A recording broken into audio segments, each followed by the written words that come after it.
Мекенчил жаштар канаты уюмунун мүчөлөрү, акалар, агалар, эжелер, карындаштар. Сизде жөнөткөн аманатты алдык. Мына Кудай кааласа элдерин тапшырганы келдик.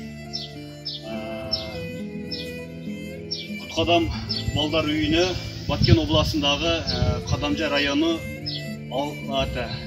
Кан айылындагы Куткадам балдар үйүнө келдик.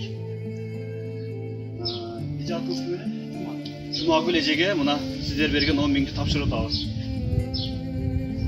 Атыңыздар тапшырганы. Кудай кааласа мына. Ассаламу алейкум. Ой, молодецтер.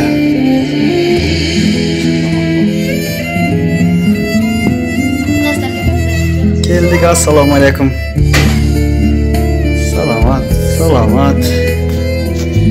Кандайсыздар? Жаштар канаты уюмунун мүчөлөрү, урматтуу, алыс жакта иштеп жүргөн агайынелерибиз, эже-сиңдилерибиз бизге берген жардамыңыздар үчүн чоң рахмат. Өзүбүз атыбыздан, балдар атынан дагы чоң ийгиликтерди каалайбыз ишиңиздерге. Мындан аркы ишиңиздерге дагы ийгиликтер каалайбыз. Дайыма денсаулыкта болуңуздар. Рахмат! Allah razı olsun. Tapkan tıkanlarınızı bereket faizi versin. Bardığınızlar үйүңүздөргө тынчылык, аманчылык болсун. Эли журтубуз тынч болсун. Мекенибиз тынч болсун. Рахмат баарыңыздарга. Мекенчи жаштар уюмунун катышуучулары.